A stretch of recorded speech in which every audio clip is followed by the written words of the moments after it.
So Lindsay is from A Chick in a Chair Upholstery. I've actually followed you for a really long time. I have no idea how I came upon your page, but it was before the Professional Upholsterers Network, and then I don't, it just kind of like went from there. But every Okay. time you post a piece, it's absolutely gorgeous. Every single piece, I swear, like each piece is my favorite. And then you post another piece, and I'm like, oh my gosh, that one's better than the last. But they're all absolutely fabulous. So Lindsay's been an instructor at Custom Workroom Conference, at Workroom Tech, and she's had one of her pieces on a TV show. Is it The Art of Vintage? Is that what it hmm was? hmm Awesome. Yeah, on Magnolia Network. On okay, on Magnolia Network. And then she started the Professional Upholsterers Network. Was that like 5 years ago that started, or 4 years ago, something like that? I Oh don't wow, even you remember broke up now. really bad. I started just a few months after I started Oh, my business. So 2016. oh wow, so it's been a while. Okay. And Yeah. then yeah, now there's 5,000 members. And God, yeah, you're doing amazing things for the upholstery trade. And I just love watching you. So when you agreed to come on, I was like, yes. So your Thanks. your pieces Thanks. they're fabulous. They're just absolutely fabulous. So this is it's for the podcast and then also in my group. So in my group, there's a lot of people starting out in upholstery and are Okay. just getting going. Some do upholstery for themselves, some are looking to start a business or a side hustle.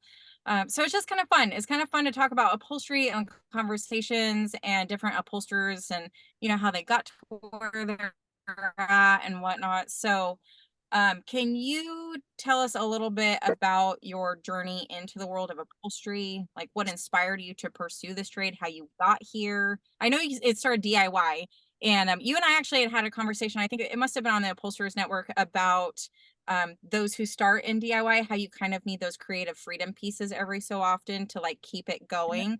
But anyway, Yeah. if you could tell us about it, oh, yes, we love to hear.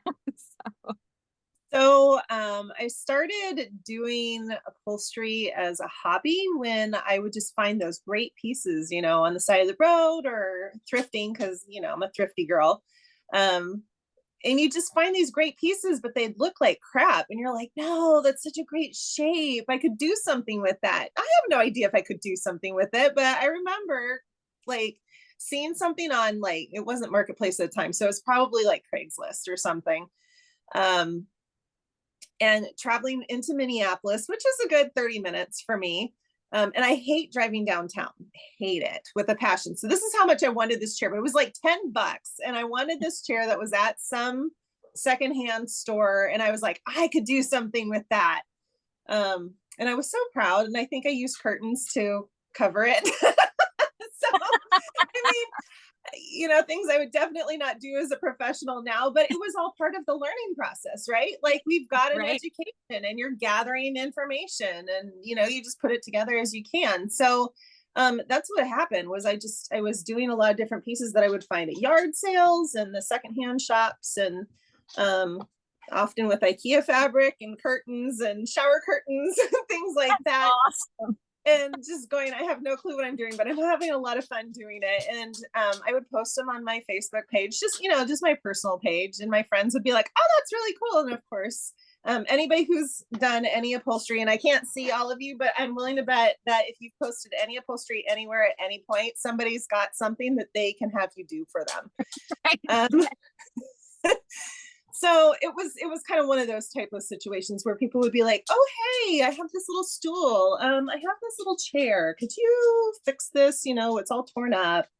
But it was really a turning point when I had this one gal, that was an acquaintance really at church, and she looked at me and she says, I'd really like you to do my grandmother's chairs for me. And I looked at her, I go, you do realize I'm not a professional, right? And she's like, I know, but I trust you. And like, I mean, can you set that up any better Yeah. for somebody who's looking at this? And I realized that this was kind of one of those things that could definitely be a business. Because when I started doing that, it'd come up in casual conversations. I was at the dog park one time and I mentioned that I had been, learning how to do upholstery. And this woman, she practically was checking my pockets, she's going, do you have a card? I'm like, I literally said I was doing this as a hobby. Um, and I'm like, when I was doing Mary Kay, nobody wanted to check my pockets for a card. So I'm pretty sure I'm on something here. I love that. That's so good. Yeah, yeah. And at the time I was I started becoming a part of a group that was called the Artisan Markets, and it was very new at the time. I don't know if you're familiar with it at all, but it started all through one gal who had this massive following on Facebook, um, doing what's it called, flipping furniture and things like that. So I, at the same time, I was also like painting and refinishing regular furniture pieces and things like that. And this gal with this massive following started breaking off groups called the Artisan Markets, and the one in Minneapolis ended up taking off pretty well. um, and we had certain requirements that we had to uphold. We had to make sure that everything was staged. It had to be taken not like in your garage with all the mess around and stuff like that.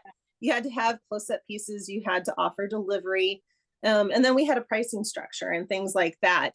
But what I was finding is every time I posted my tables or my dressers, those would eventually sell. But anytime I posted an upholstered piece, it would sell like that. And then I'd have people going, oh, do you do personal, custom stuff? And I was like, yes, I could figure it out. And so when I started, most of what I would write on Facebook was like, I don't really know what I'm doing, but I'm having a lot of fun. And if you want to pay me to do it, great. And, I think sometimes that transparency was what got me the job. Like people are like, yeah, I'm willing to go with you on this. I mean, it's not brain surgery. So, Like, yeah, okay. I'm willing to try. So yeah, it really was people's trust in me that kind of boosted the whole entire thing. That's But amazing. yeah, yeah. So your first custom pieces as they started to come in, do you remember like what it felt like? Were you really nervous because you were taking someone else's piece and it was like, I don't even know what you would call it, like just that pressure of somebody else's Mhm. piece versus like flipping a piece or getting one and then selling it. When you first started taking those custom orders, was there like a little bit of anxiety behind it? Or Oh did yeah. it just flow? Oh yeah. No, for sure there was some anxiety behind it because, whoa, I totally didn't hear any of that. Like your Oh, voice went totally out. Sorry. you're good. You're good. Okay.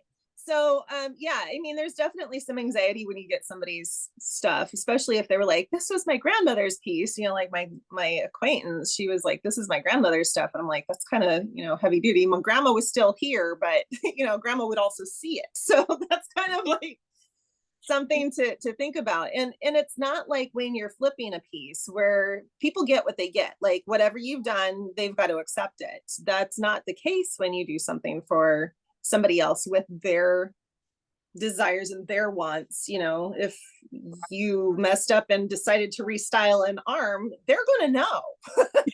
They don't know that when you're flipping pieces. So there's that little bit where you're like, gosh, I really hope I can pull this off. Well, you definitely do now. I mean, I don't know what it was like then, but now it's like it's gonna be amazing. I don't care what it is now. It's gonna be amazing. That one you posted the other day, like it's that triangular back on it. I think that's what it was, or it was like, The really tall one. Yeah, it's the one I've been fighting today. oh my gosh, I can't wait to see it. I was like, that There you is go. so good. Yeah. So, yeah, like I mean, just your journey. It's just I've been watching you through the years. Like I said, I have no idea how I started following you, but it's been so much fun to watch. So, in your opinion, what are the skills required for somebody to excel in upholstery? Like, do you have any recommendations for somebody who is looking to jump in? Like, do you think they need like tenacity or grit or like bloodletting? I mean, there's gonna be There will be blood. It's upholstery. Every single piece, there will be blood. Doesn't matter if it was just a cushion, it's going to have some blood. Maybe not on the piece, but definitely coming out of me. Yeah, I'm a klutz to the extreme. So um there are some things that can be taught and there are some things that cannot. I would say in upholstery, if you are not a problem solver, upholstery is probably going to be very frustrating for you.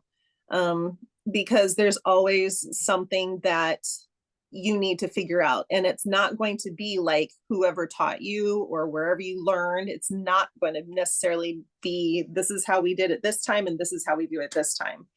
You're constantly applying different techniques to similar items, but if you don't have that ability, that kind of flexibility, so there is a certain amount of creativity to it, but it's also very structured because you're literally working on a frame.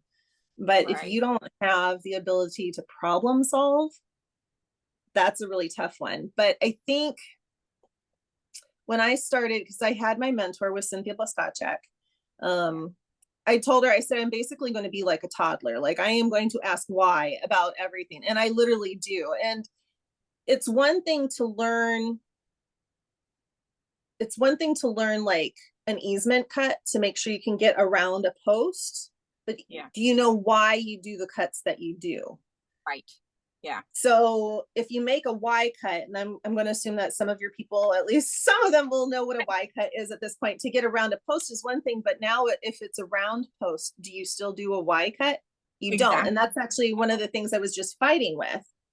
If Oh. I do a Y cut, I'm going to end up having some weird pulls in different places. So you're actually kind of making like more like a palm frond Yeah, than a Y cut. it is. Yeah, I showed the gals I wasn't too long ago about going around a round post. I was like, well, these are always interesting, but It's yes. been a while since I've done one. So that's what I've been out there in the shop doing. And I was like, Oh, what am I doing here? What oh, order do I do things? it always turns out you're such a problem solver, and I think you're so right about problem solving. It's like you get these pieces that it's like a puzzle, I feel like sometimes. And I'm like, oh, Lindsay will figure it out. Like she's got it. But you are such a problem solver, but it's so true. Like if you don't like problem solving and you don't like solving puzzles because no piece is the same and there's no little box, like it's not like, oh, this is how it is every time. It's like, oh, what are we going to do today? Like Right.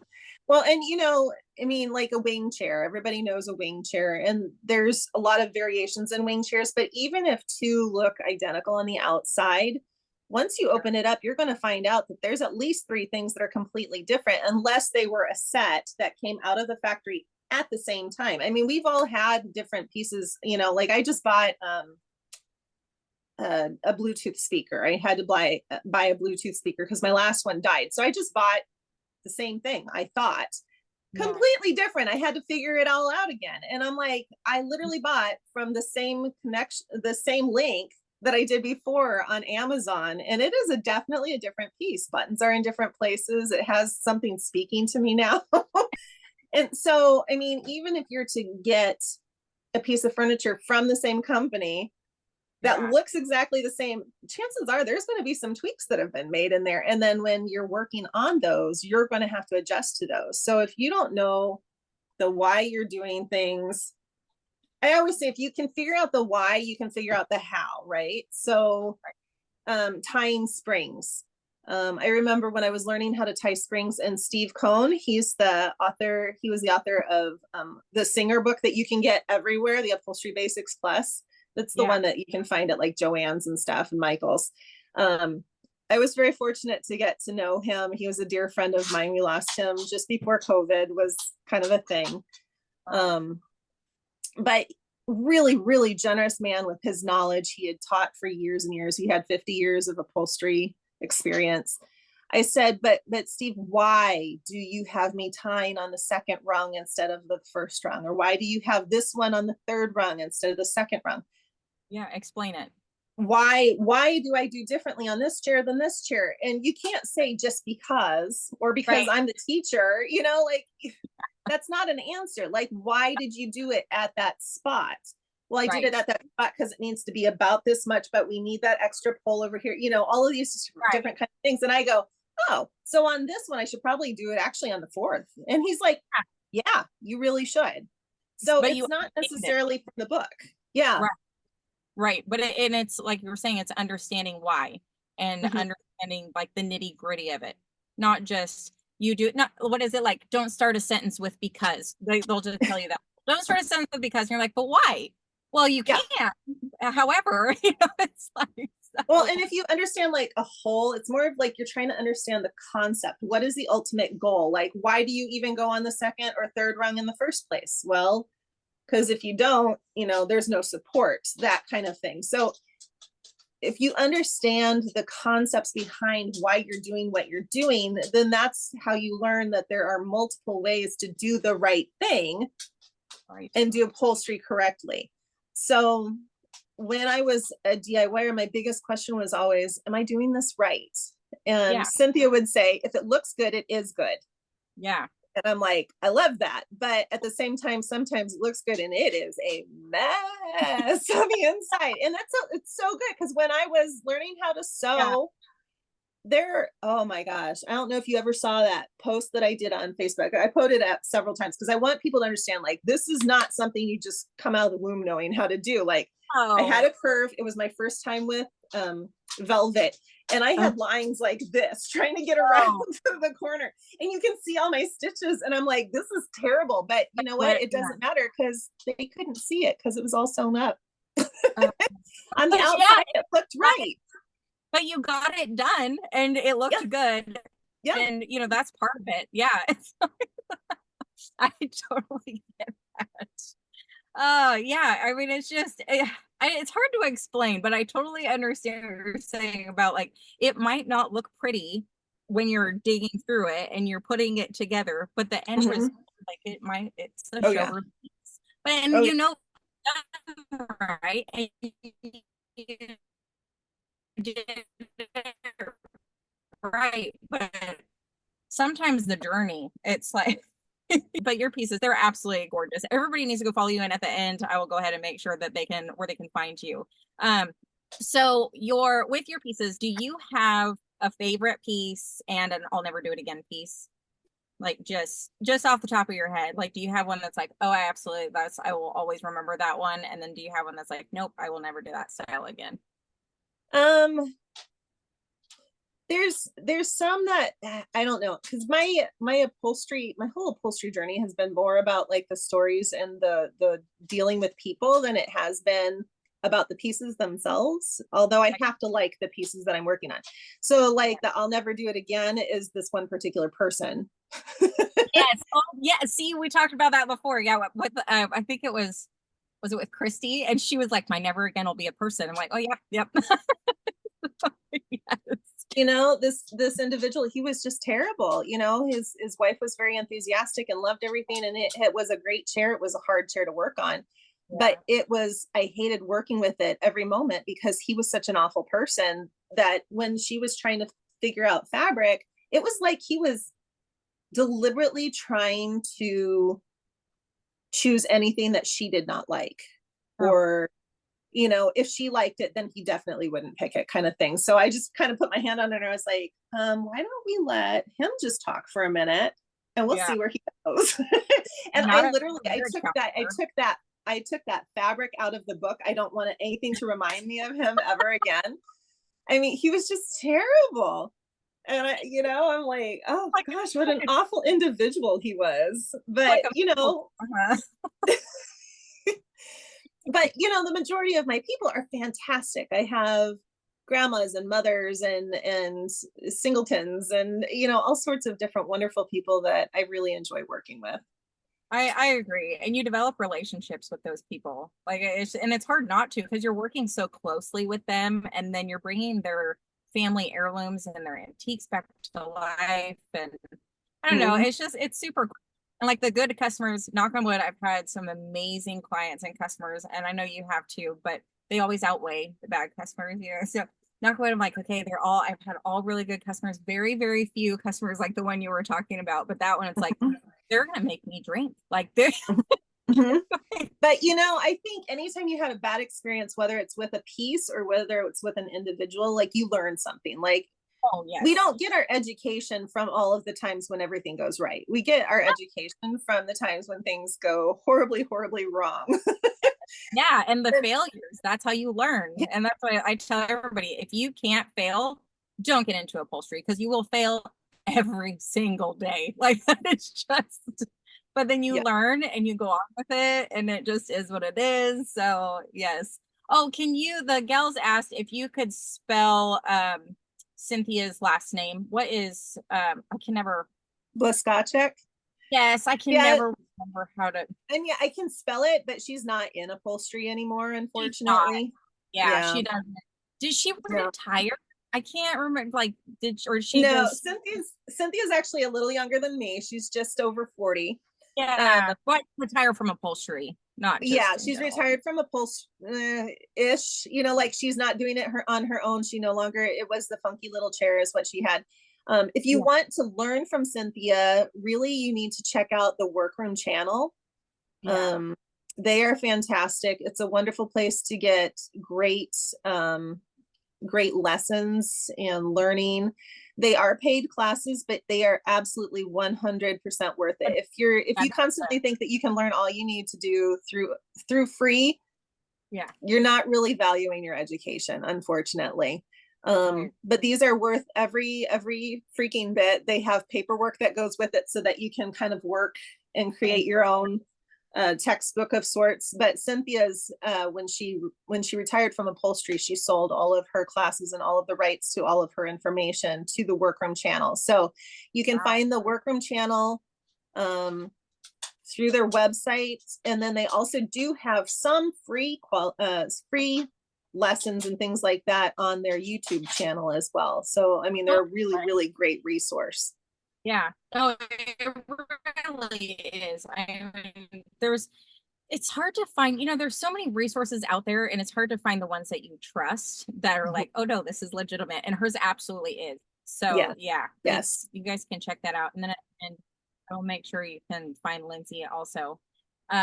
So what do you think are some common misconceptions about upholstery? Like for me, it's pricing. I'm always like, people think upholstery is inexpensive, and it's like literally the opposite. But for you, what would you say like is a common misunderstanding with upholstery or misconception, um, or something along those lines?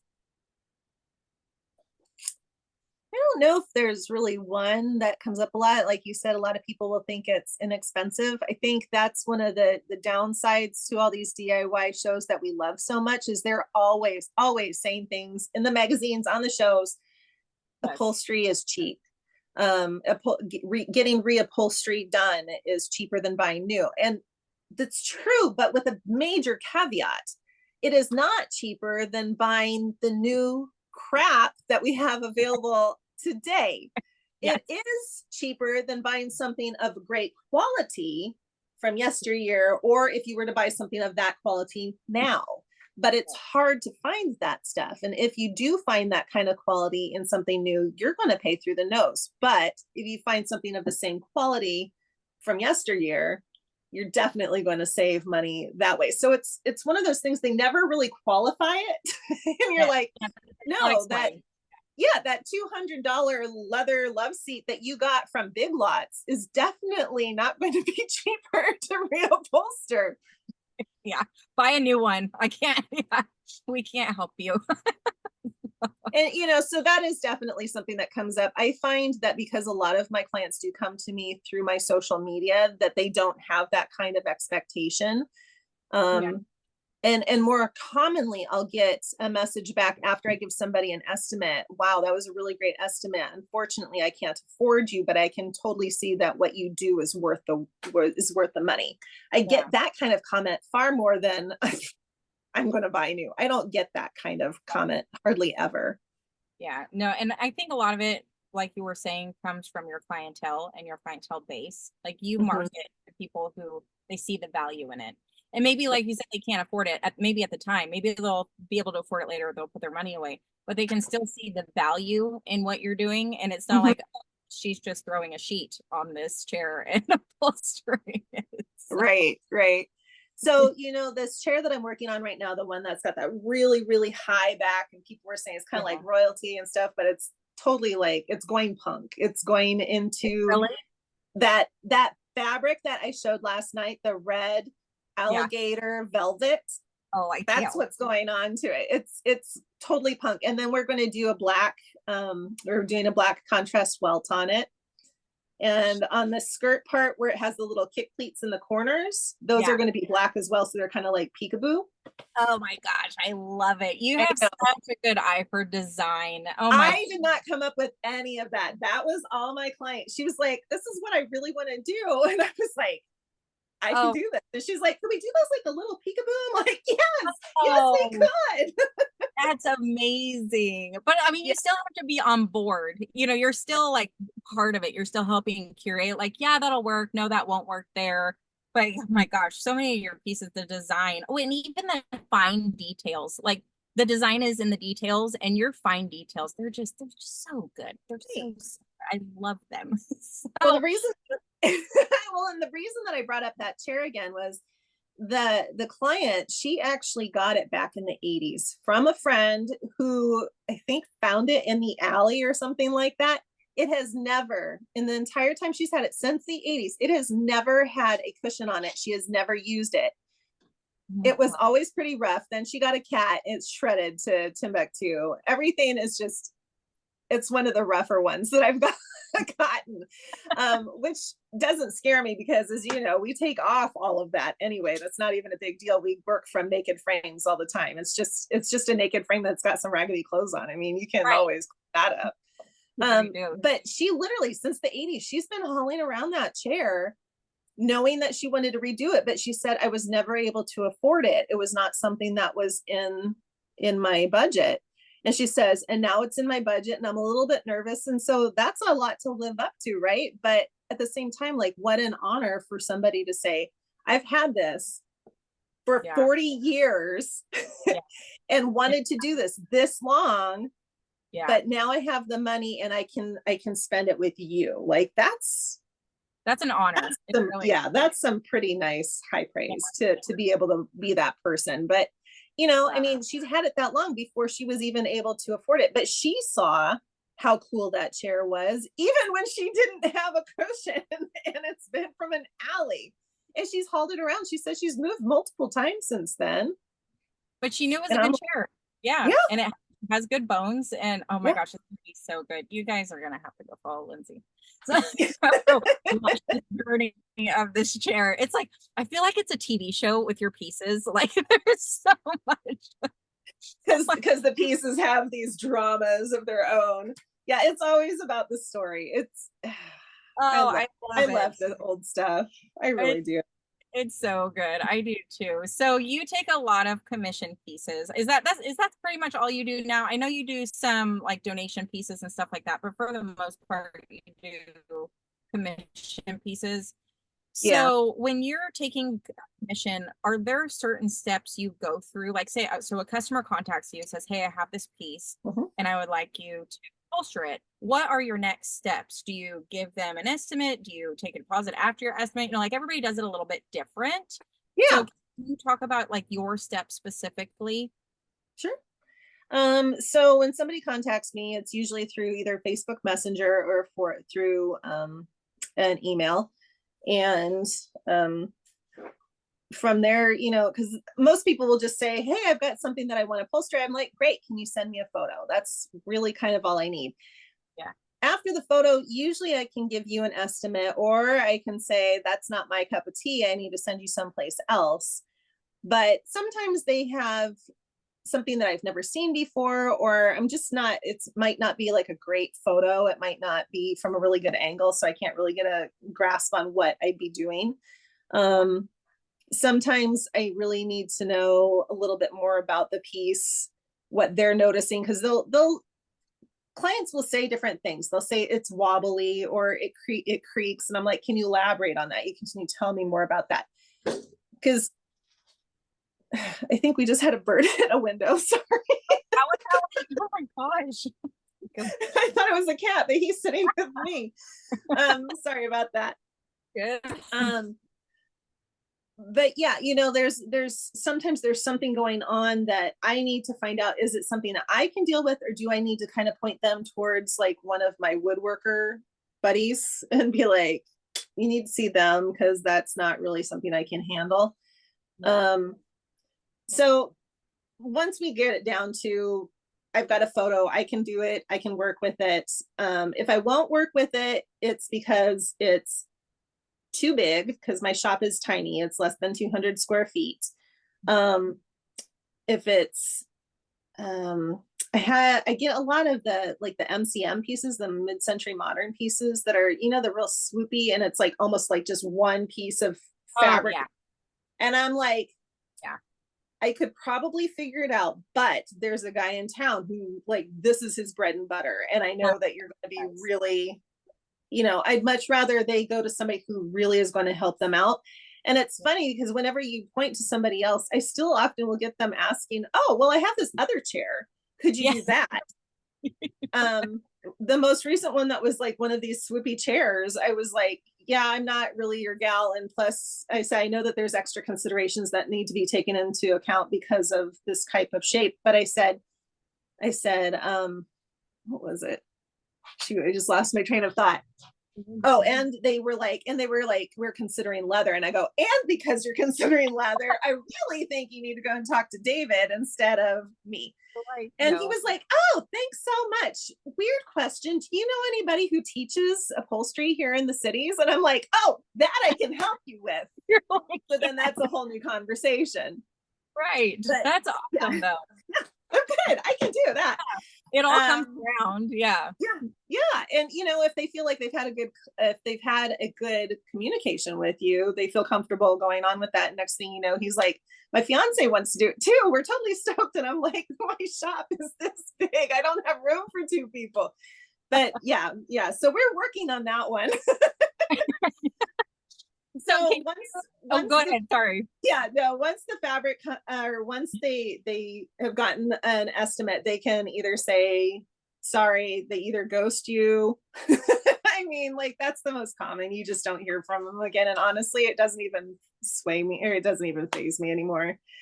um but then they can say, yeah, I'm good with that, let's move forward. But the thing is with my estimates, it's not just a number, it literally explains the whole entire process with me. Right. So it tells them, hey, I'm looking at about 6 months out for most projects. This is how much it's going to cost. And I give them a range. This is about how much fabric you're going to need. And that's if you don't have patterns to it. If you want the skirt taken off, you can take off this much money from it. And this is Yeah. how I work. When you come to me, then if we see something that's going on, you can totally say, you know what, that's too much money and I can't do it. I'd be like, okay, Yeah. nice knowing you. Thanks for stopping in. It doesn't happen very often, but it does happen. Yeah. But yeah, not everybody's going to be a perfect match. But once they say, yeah, I want to work with you, they get put onto my wait list and I contact them hopefully within about a month of being able to work on their piece so that they're not without it for a really long time. Because again, small spaces don't have a lot of storage area. Yeah. And so can you talk about your space, because your studio is close to the same size as mine, or your workspace. So we're I feel like we're in this. Yeah. But it works out really well. So yeah. It's good for focusing your attention on what you can do. Right. And you get very good with creative storage areas.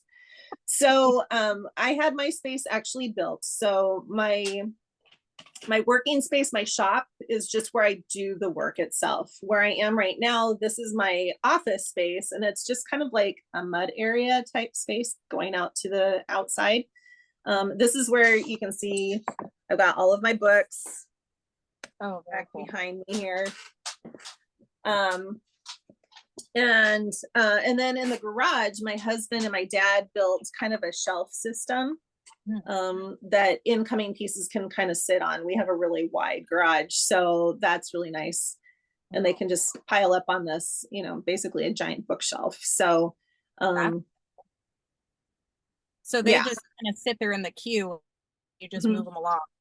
Yeah. And that's only once I contact them. I don't take any like deposits or anything until they bring me the actual piece. So they've accepted it. We're going to work together. They bring me their piece and we choose fabric from at that appointment, and they give me a deposit for around 50%. I mean, everything's ish Yeah. because we don't really Oh, know what it's going to be exactly. right. So I work with issues a lot. Um, and they leave it with me, and usually that appointment's an hour and a half to 2 hours, but some of them go 3 hours. It happens. Like the one for this big chair, that was a 3 hour appointment. Yeah. The one after it was a 30-minute appointment. Yeah. They went through 2 books and they were like, "Yep, this is good. We know what we want." That's it. So I mean, it all ends up balancing out in the long run. Totally. Well, and there's so many options too. If somebody doesn't have an idea in their head as to what they want, and you Mhm. have a wall of books, so you're like trying to narrow it down. So it's, yeah. Well, and so a lot of it comes down to like how you communicate with the client too. Like I don't take them in and let them see all this. This is Oh, overwhelming. It's too much. yeah. So the great thing when I did do Mary Kay, I alluded to that earlier. I did do Mary Kay. I learned a lot about sales and kind of like the psychology of sales and how that works with people and how you talk to folks. Yeah. You don't give them more than like 3 decisions at a time. Like it's overwhelming at that point. Yeah. So do you, And then they get frozen and they're like, oh, right. I can't make a decision. Yeah, yeah. Would you like to meet in the morning or in the evening? Would you like to meet Tuesday or Thursday? Would you like to meet, I can do this time or this time. Those kinds of things. So Right. with the fabric, I'll bring in an arm, just full of these books and their eyes will get like this big. And I'm like, it's okay, it's okay. We're only going one at a time. Yeah. Yeah. And we have the paperclip system. Do you do the paperclip system? Yes. Where you put a paper clip on the ones that you like. Yeah. I use the Yeah. one clips. Yeah. Like, Yeah. And it's great, right? Because I'm like, I go, I want to show you this. And I hold up the paper clip and I go, this is a paper clip. And they're like, yeah, I yeah. know. And I'm all, this is not a ring. It is not a commitment. And they're like, oh, I got you. I'm like, so if you see something that's interesting, put a paper clip on it. This is not the ring. We are not Beyonce.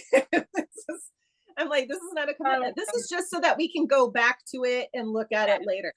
Yeah. And then I tell them, so I think at one point I actually want to teach a class at Custom Workroom Conference, and I think I would teach one on managing client expectations, Oh, that would both be in what to great. expect through the process, and then so I tell them when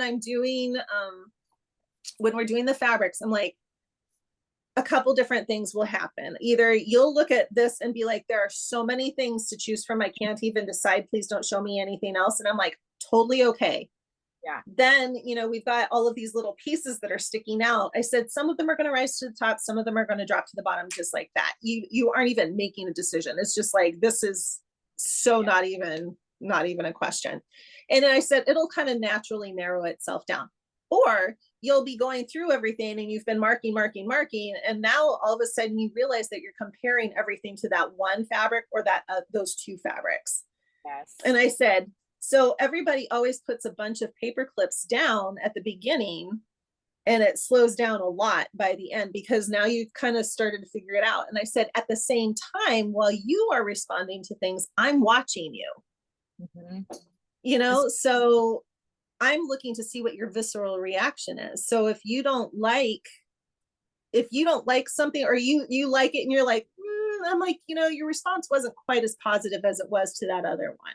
They go, Yeah. you're right. And they keep on going. So I'm just like, I'm not going to have a fabric in there that I don't like and I won't work with. I mean, I'll tell you if it's not appropriate to Right. your piece, but I'm like, I'm not married to this. I don't care what fabric you choose, but it does have to have a fabric. Yeah. So my Yes. main thing is just making sure you like what you've got. Yeah, exactly. Well, and like you said, you let them narrow it down and you're watching them. And for me, like I do so much leather and hides and stuff like that. So it's just the options. Oh no.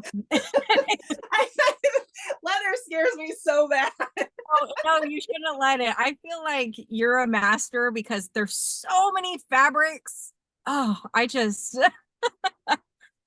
so yeah, it's the options they're really endless. So I think that's a great system. And I use the little wonder clips and we'll put it Yeah. on the leather samples and stuff Mhm. like that. Mhm. So Yeah. yeah, no, that's amazing.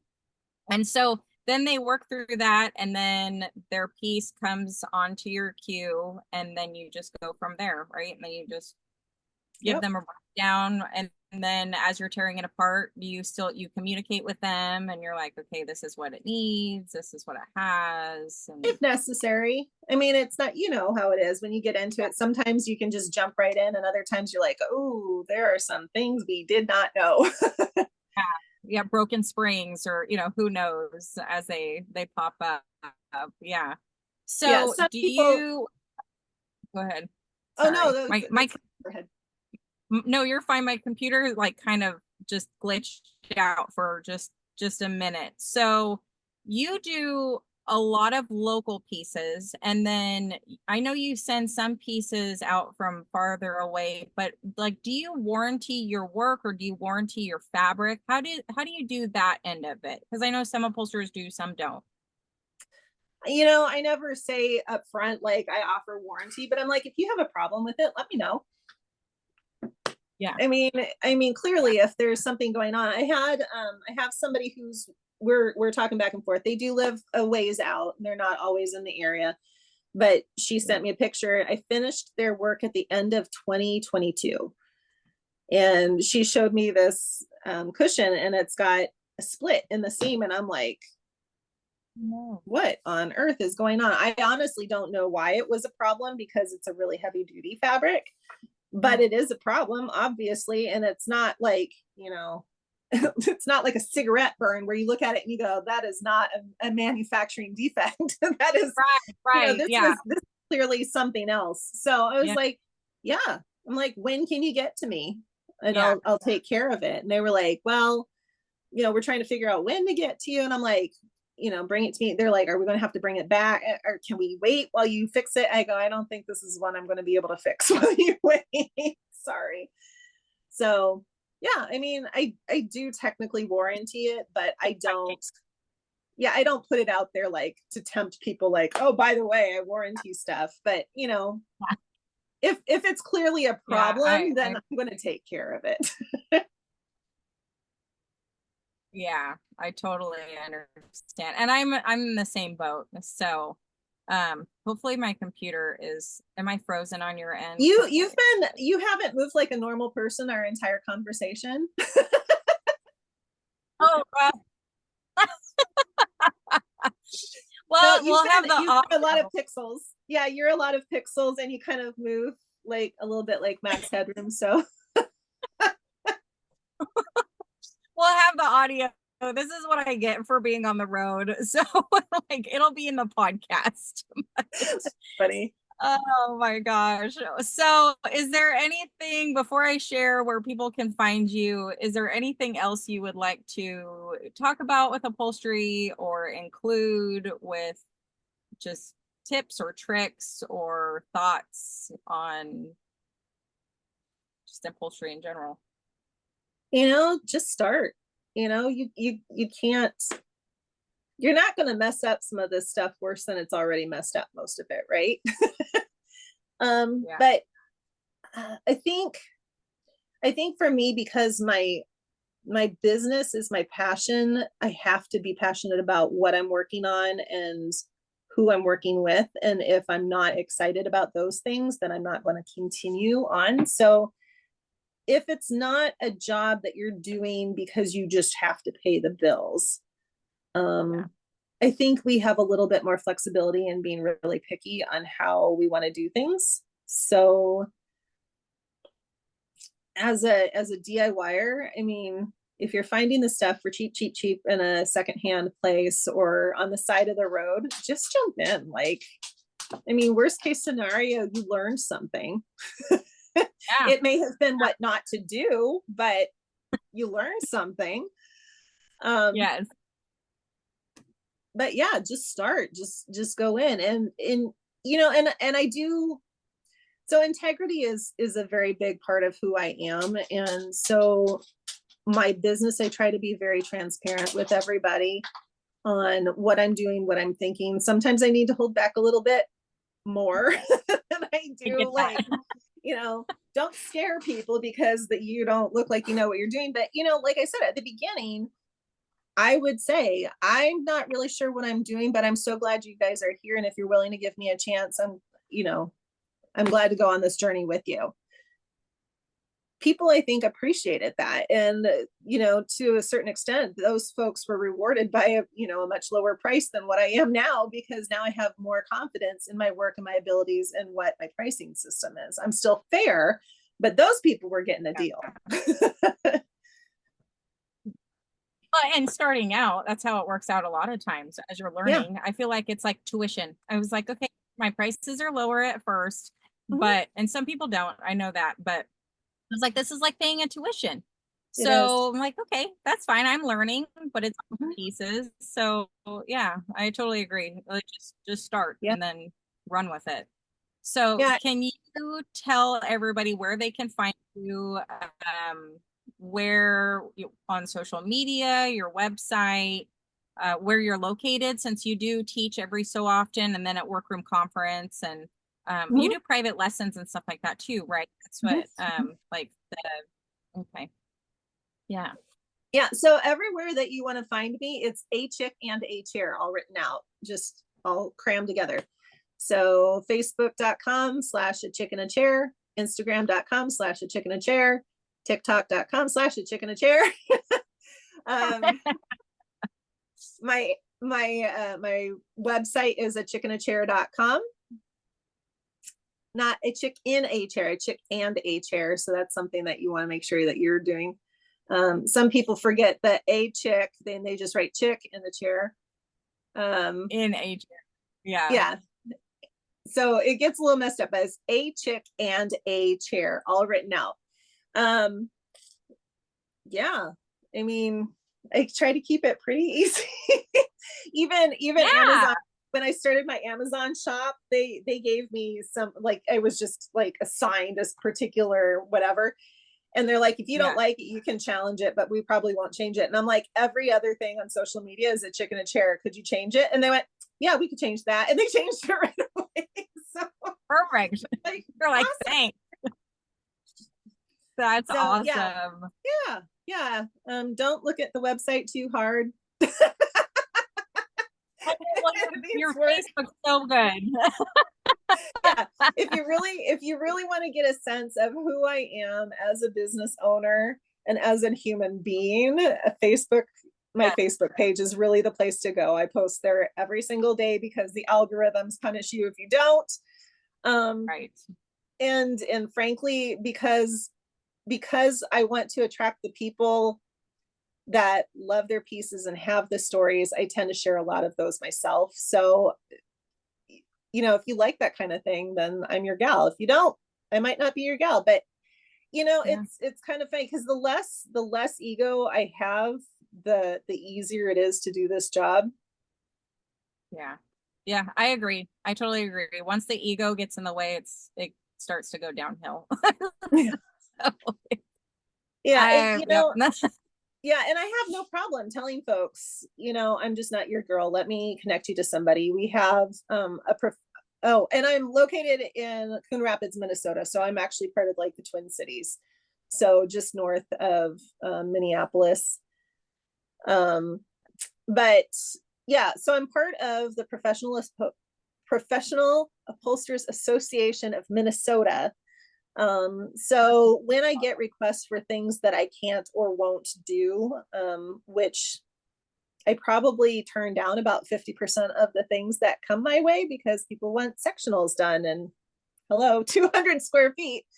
That I'm able to say, hey, I'm so Yeah. sorry I'm not the girl, but here is a link to my colleagues and their, all of their information. Yeah. Um, so being able to do that, I think that's something that I would recommend to anybody who's starting out is like, don't think that every single person is going to be your client because they're not. You don't have to do every piece that comes your way. At the beginning, it's very tempting. And when you're learning, if you're not quite pro yet, try all those things because you might find something that you really, really love. But as you go into the business, you might start kind of narrowing down what you work on and what your specialty is. And there's no shame in that game. I mean, you don't No, not expect to at all. find you don't expect to find a 5-star meal at McDonald's, but you don't expect to Right. pay only, $10 for a meal when you go to Ruth's Chris, so each one, they've narrowed down what their clientele is. And do they both sell beef? Well, one's questionable, but the other one definitely does, you know? Yeah. So I mean, Yeah. It's they're so both true. food, but they've got their own kind of clientele. And Yeah. it's okay to do that in your business. I think I don't know if most of your people watching are women. Um, For the most but part, I think there's a couple men, but yeah. I think it's more of a kind of a female thing that we want to be able to solve all the problems and help all the things and do all the things for all the people all the time. And um but we don't necessarily have to do that. And I think, like, I when we're on our professional network, you'll see the guys will say things like, why wouldn't you take on that project? And we're like, because we don't have to. Like, it's more of a, I don't want to. right, it's more of a, what is it, it's like a protection on yourself to help maintain your sanity. Like, figure out what you do really well. Yeah. So you don't want You to commit. Right. And like, um I don't do automobile. Nobody gripes about the fact that I don't do automobile. I don't do marine. I live in the land of 10,000 lakes. Nobody gives me a hard time about not doing marine. I don't do aviation. Right. I don't know anybody who owns a plane. At least I don't think I do. So there's lots of Yeah. things that we don't do. And then we can have the subsets of the subsets. Even when you're looking Right. at different teachers online, you've got people like Kim's Upholstery, who they do a lot of stuff for DIY and things like that. Um, Yeah. but it's a very broad, like, the types of Yes. stuff that she works on is very broad. But then you look at something like Chair Whimsy, and she has a balloon back chair, period. Yeah, that's it. That's all she does. Yeah. Right.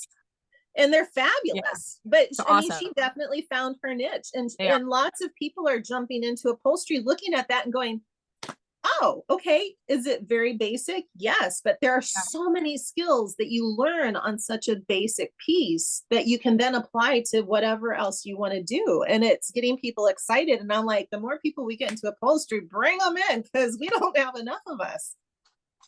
Yeah, I agree. Yeah, it's a dying trade. Let's go. Come jump in with us. Well, it's been great, Lindsay. I will send you the recording and I will jump off here and we will have to do this again. Well, there is definitely a reason why we do analog hands-on stuff, right? Yes. Yes. Ah, the technical difficulties. Yes. So, Thanks so much, Sierra. I hope that this turns out. it will. It turns out. will. I promise. All right. Thanks so much. Bye. Bye.